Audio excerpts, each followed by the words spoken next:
Welcome back to the Ed Morrissey Show podcast edition. Joining me as always on Tuesdays, the Prince of Twitter, the Regent of RedState.com, Andrew Malcolm at AHMalcolm on the Twitters. Just go to RedState.com and he's all over Red State. He's one of our VIP contributors over at Red State, over at our sister site. Yeah.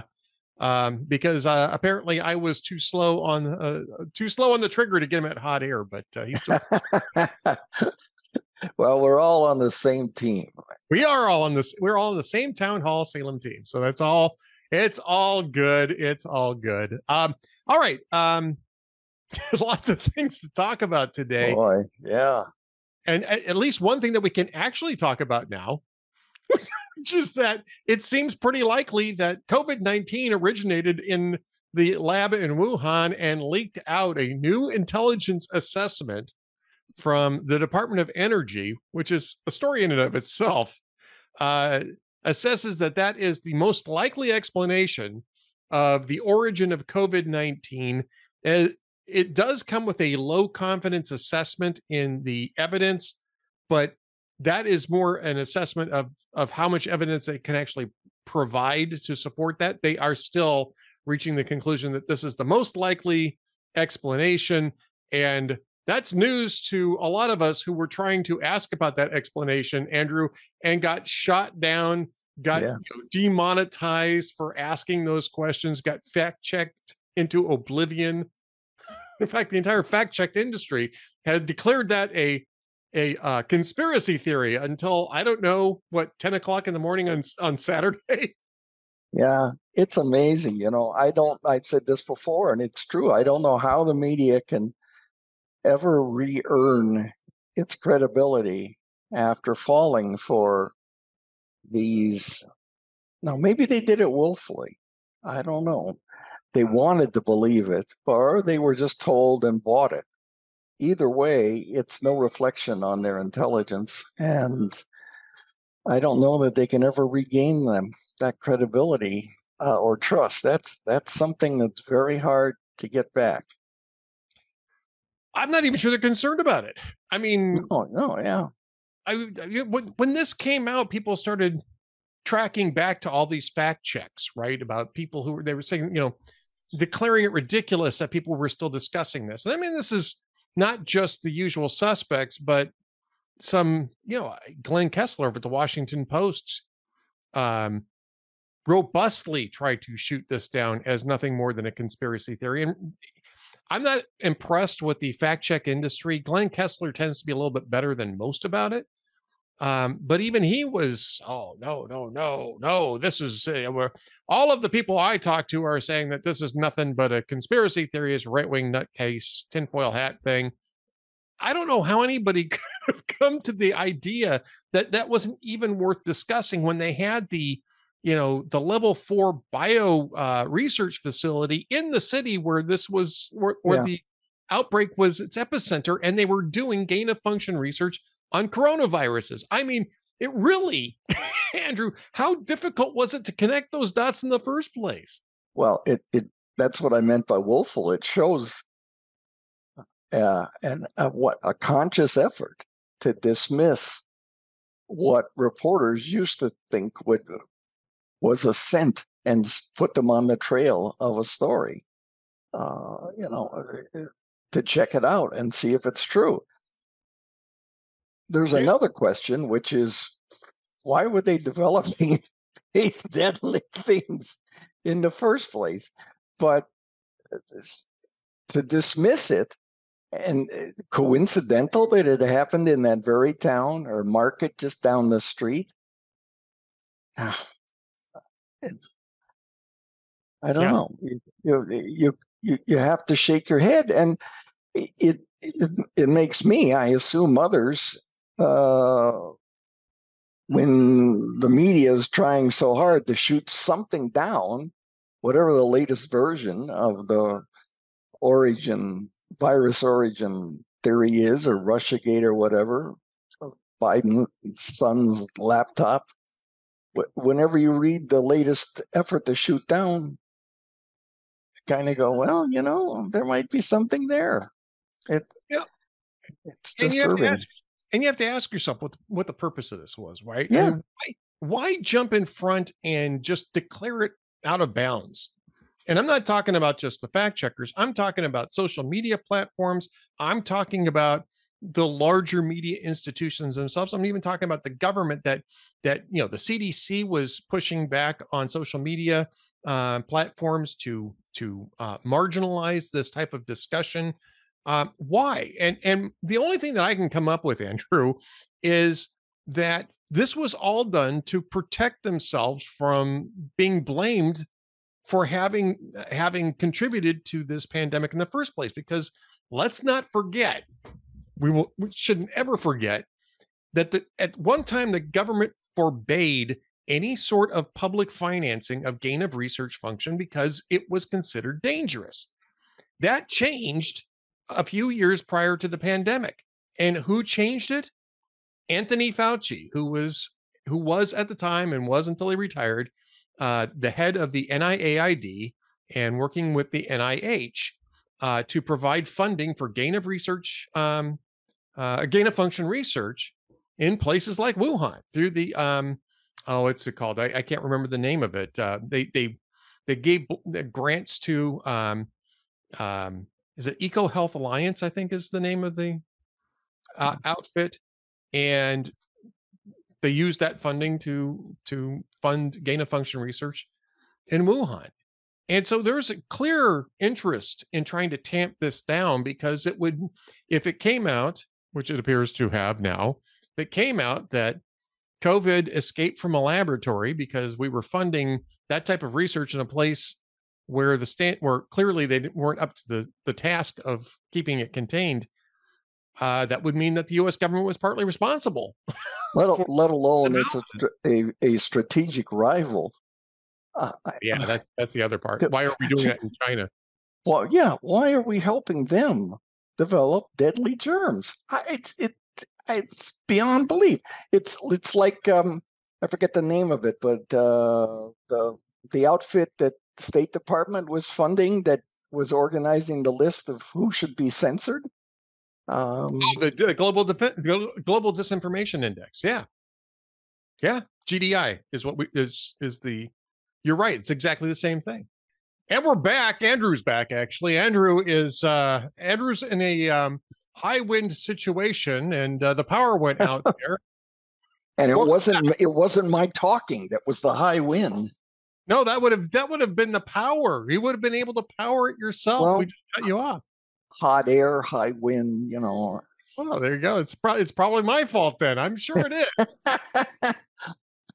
Well, we were talking about hot air in a different context, of course, with the suppression of the Wuhan lab leak theory, which now apparently the government is saying is probably the most likely of explanations here, Andrew. We can wrap this up and get into your columns here because I'm not sure how long your power is going to stay up. But I mean, do you think that this is going to be embarrassing enough to force media outlets to rethink their approach to this? Or do you think that they're just going to say, hey, too bad? It's sort of like what was it that Harry Reid said after it turned out that his accusation against Mitt Romney about tax cheating was nonsense? He says, we won, didn't we? I guess the media won, right? Yeah. In a sense, I guess they won, although unfortunately, the country that gave them constitutional protections lost by this kind of shoddy behavior, sloppy or unethical. Probably a lot of people are thinking it's more unethical, but yeah, it's very disappointing, and I don't know where we go from here, except the advent of the internet is wonderful. But what I think an awful lot of people have not adjusted to is that it puts much more responsibility on the individual user than before. When I was back in college, it was Walter Cronkite. And at the end of 22 minutes, he would say, and that's the way it is. And you can't say that anymore. I'd say, that's the way we want you to think it is. would be the sign off today. Well, I'm So not necessarily sure it was not this not the meaning back then too, but it was clearly nowhere near as bad as it is today. Nowhere near as oh, it's blatant. awful. No, it's awful.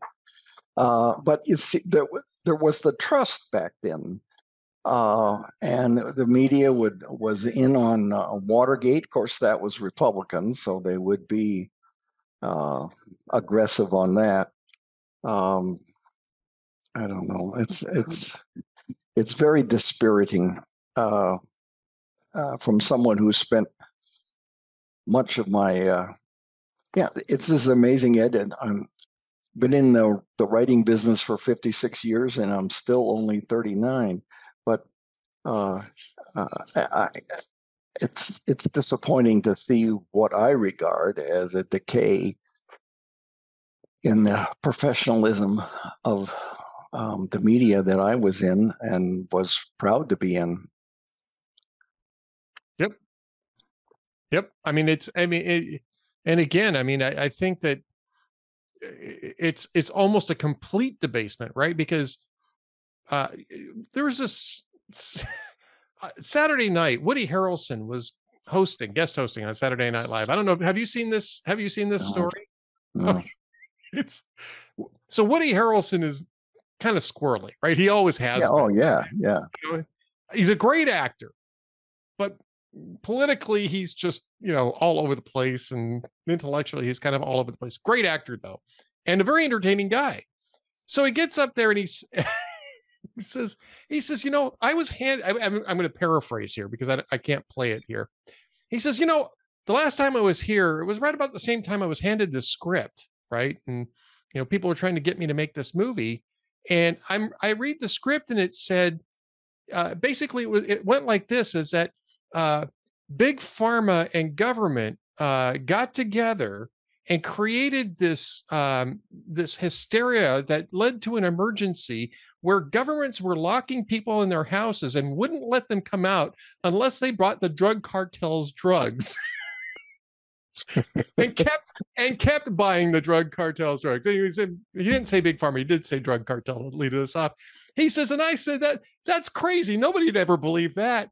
And I mean, you almost could have heard a pin drop from the audience at Saturday Night Live, because they were like, oh shit. Yeah. Yeah. Exactly. Exactly. And you know what, Rolling Stone, right? Rolling Stone, that famously anti-establishment, countercultural publication. Do you know how they covered that Woody Harrelson's opening monologue? Woody Harrelson spreads anti-vax message on Saturday night.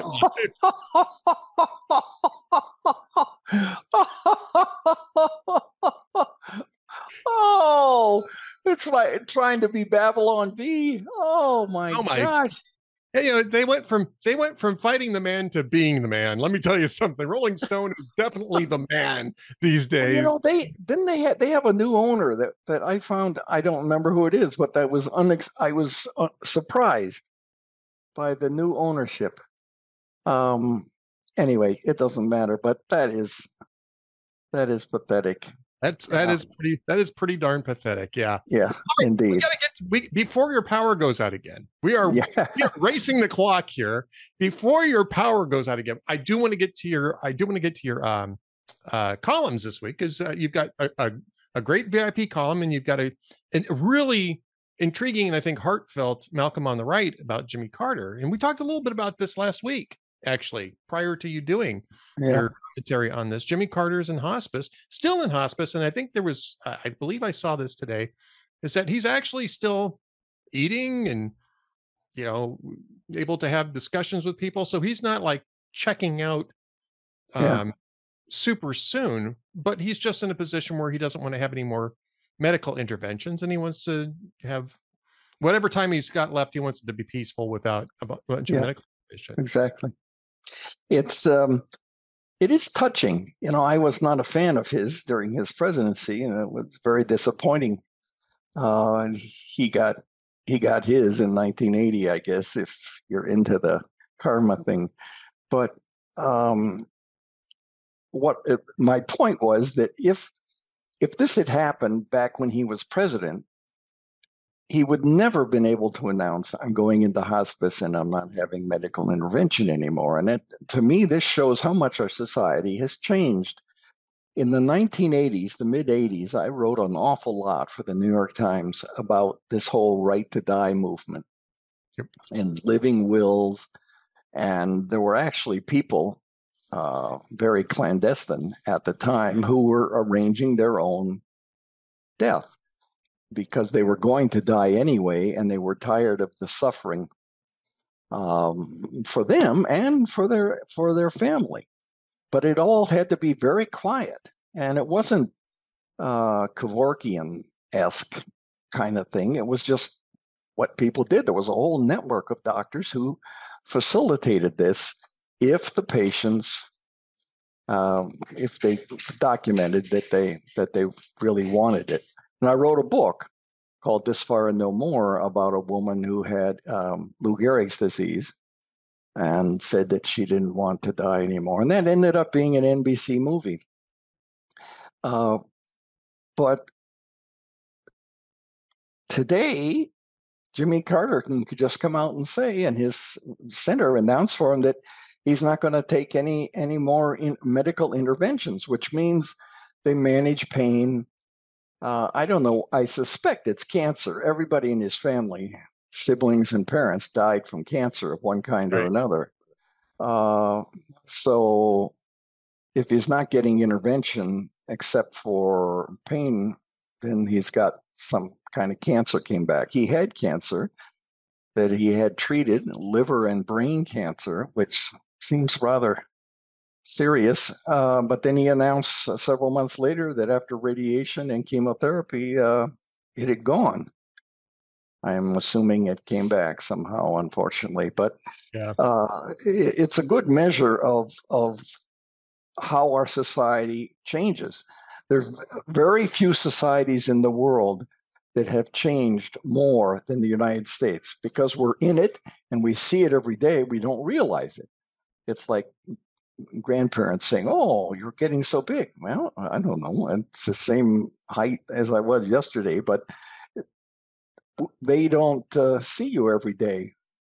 So it was an interesting moment to say, and I wish him well and peaceful time. He wanted to be in the house, the ranch style house that he built with Rosalind. 77 years married. Holy smokes! Yeah, that's impressive. Yeah. So, but some people remember Art Buchwald. I don't know if you remember him. He was the humor clown. Yeah, sure. He went into hospice, and then a month later he wrote. He was a humor columnist. He wrote a column saying, "Well, I'm still here." he went on for some months in hospice, or at least 2 or 3. So I don't suppose there's an imminent end for Jimmy, but no, but he's getting the proper care for 98 years old. That's a pretty good run. Yeah, it's an excellent run. The longest living president, in office or not, ever, and the longest after. And I think you can make an argument. I think I said in that VIP piece that he certainly has had, well, not just the longest post-presidency, his presidential afterlife, but perhaps the most productive. Very, very active in Habitat for Humanity, which Habitat said that he and Rosalind had participated over the many years in several thousand projects. Every year he'd do some in the U.S. and then they go abroad and do some overseas in Africa or somewhere, building houses for people. So, and he actually, I guess, was involved in building his own house that he's in now for his end days. A very good and fitting end, I would say. Exactly. And there's plenty of time to recap his life. Oh yeah. But we don't need to get into that right now. I think no. This is an interesting enough story on its own to talk about. And, I think so. And it seems to me we need to. I regard it as progress.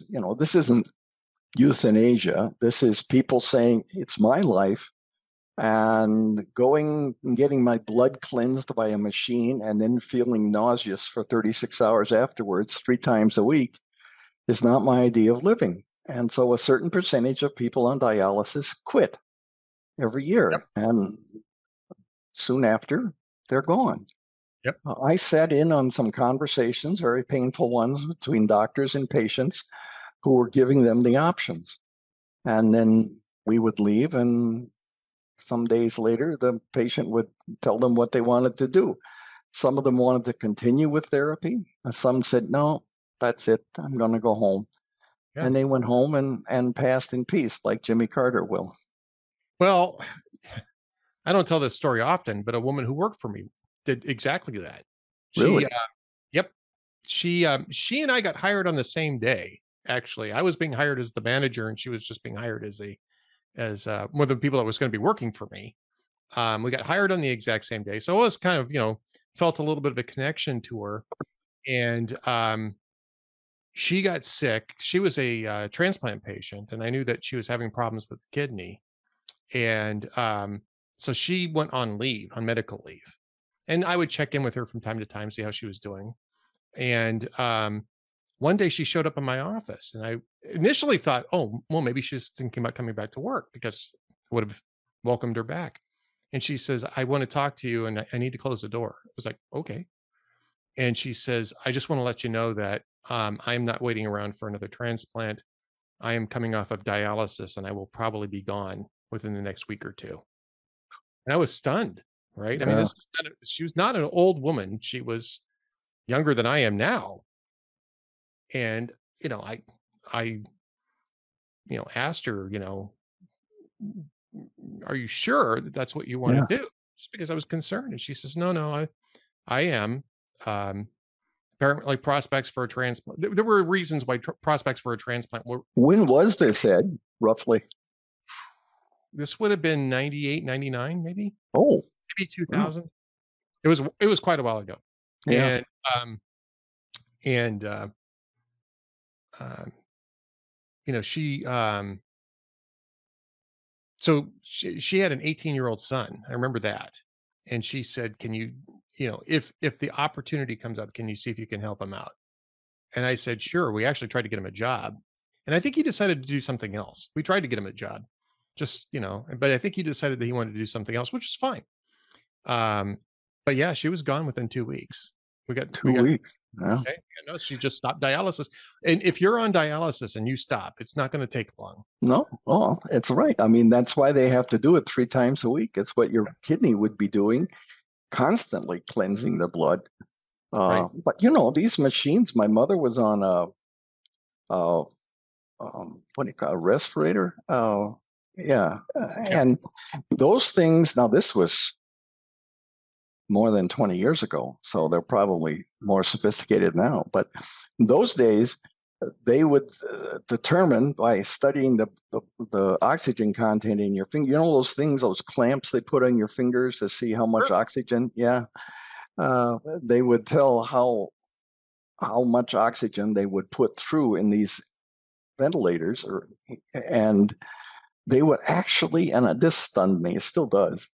They would actually program in size. I mean, Oh, they sure. had, yeah, but they had machines that would say, well, okay, every 20 minutes or 22 minutes, this person would do better with a sigh. And so they program in an extra big breath. And I just thought, oh my gosh. But fortunately, touching wood, I've not been involved with this kind of medical interventions, but I could see how you would appreciate the extra life, but at some point, it might be more of a burden. Well, That, I think you have to be hoping that there's hope that you're going to be able to move off of those things. Right. yeah, And if there isn't, then you have to start making decisions. And well, Jimmy Carter's making those decisions. That's what he's doing. And yeah, I respect that, even if maybe I would make a different choice, and I'm not sure that I would, but I still respect the choice. yeah. So it's a great story. I'm glad that you have that, Malcolm, on the right to focus on that. Um, Briefly, let's get to your other column here, though. Sanctions haven't stopped Russia, but Biden claims more will this time. Yeah. You know, I gotta say, there's not much you can do other than keep applying sanctions and hoping that it's going to have some sort of disincentive against it, because the other two options is do nothing or go to war. I'm actually sort of in favor of the sanctions thing, at least As opposed to fighting. Yeah. Yeah. as opposed to doing nothing or fighting. I think sanctions are a pretty good middle option, but I think we have to be realistic about them, which is Yeah, that and that's not what politicians do when they no, announce them. It's like, okay, we're really going to be tough. So tell me, when did the sanctions on Venezuela change things? No. What no, changed was the president, and this president said, well, we don't need quite so many because we need some Venezuelan oil. And yeah, so they're doing a trade-off. They're kind of letting some of the sanctions off. Iran, Biden took off some sanctions because he wanted them to come to the table, and they didn't come to the table, but they got some sanctions relief. And we put sanctions on Putin in 2008 when he took over two provinces in Georgia. Obama put sanctions on him in 2014 when he took over Crimea, and when he fomented these insurgencies in eastern Ukraine. And then Biden, it's like giving the weapons to Ukraine. You just don't do it all at once. He thinks you spread it out. But first of all, I think sanctions might have had maybe some impact if they realized the impact before the invasion. But afterwards, Putin is invested. He can't say, oh, okay, well, yeah, okay, if you're not going to buy my oil, then I'm not going to invade Ukraine. I mean, that's just not going to happen. So we've had these sanctions. None of them have done anything except make people poorer. But each one of them is announced, and the media buy them as, oh, okay, we're really getting tough. Well, by now, with all these sanctions Biden's thrown at Putin, we're probably sanctioning his driver and one of his many girlfriends. As far as I know, it's ridiculous. And second, because he's had so many sanctions before, Putin was prepared for that. He changed how the currency is handled. He made the banks built up their gold reserves and made the banks do things in rubles rather than counting on dollars so much. So these banking sanctions would have at least less of an impact. So to present it as, okay, well, now we're really going to get tough. He said, well, what were the sanctions last March? Were those just like hand slaps, and now you're really going to get tough? It's just that kind of phony PR hypocrisy just makes me ill, and so I wanted to call it out. yep. No, I think you're right. I think you're right. All right, we should probably wrap this up before the great wind blows you away one more time. It seems to be dying down here. Well, we're up a couple thousand feet, so it's not like we're in a meadow. Um, so when the clouds come in, we're in the clouds. Awesome. Yeah, right. So anyway, well, we do have some old jokes, Ed. I got a couple of jokes for you today, too, Andrew. Okay, good. Let's have them. All right, well, I'll start off. So, a linguistics professor was lecturing to his class one day. In English, he said, a double negative forms a positive. In some languages, though, such as Russian, a double negative is still a negative. However, there is no language wherein a double positive can form a negative. And then a voice from the back of the room piped up, yeah, right.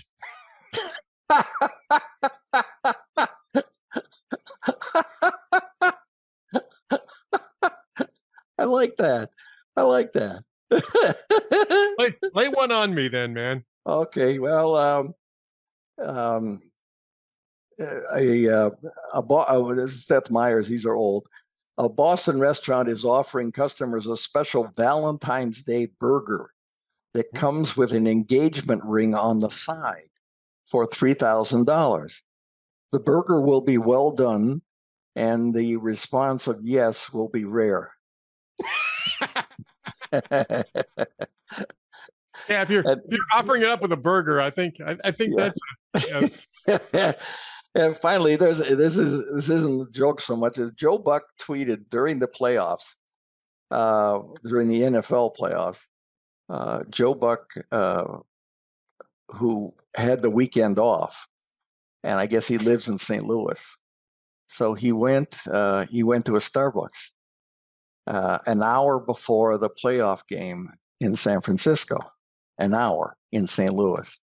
Right. And the guy in line said, I thought you were doing the playoff game in San Francisco. And Buck said he looked at his watch and said, oh, shit, and ran out.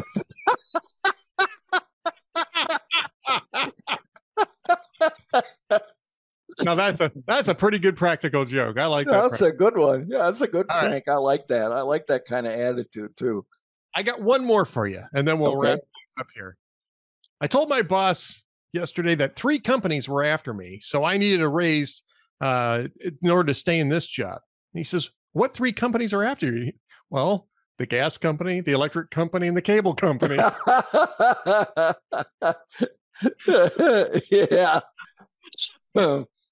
All right. Well, on that note, there's a lot of that going around. There is a lot of that going around these days, especially Andrew Malcolm, the prince of Twitter, the regent of redstate.com, at @AHMalcolm on your tweets, and also the master of all wins and power in the great state of Tennessee. I snapped my fingers and it came back. There you go. All right, Andrew. We'll talk again next week. Good Lord willing, and the winds don't rise. Yeah, and the wind, yeah. Okay, bye. Thanks, everybody.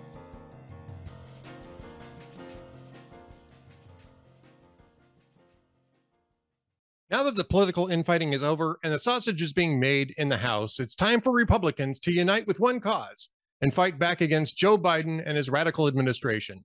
The GOP has promised to investigate Biden family corruption, the border, big tech censorship collusion, the origins of COVID, the FBI, and intel agencies' attacks on the American people, and more. And it's time to hold them to those promises. Here at Hot Air, we won't let up on holding them accountable. We unapologetically fight back against the radical left and squishy rhinos in Congress who fail the people. We bring you the truth and go to war against Biden's woke communist agenda. But we need your help.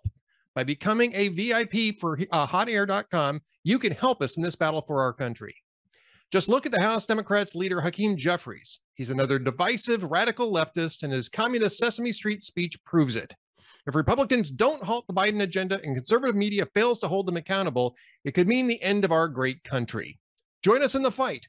Become a Hot Air VIP member or a VIP Gold member today and use the promo code SAVEAMERICA to receive a 40% discount on your membership. Stand with us and fight to save America. We will never give up. And thank you very much.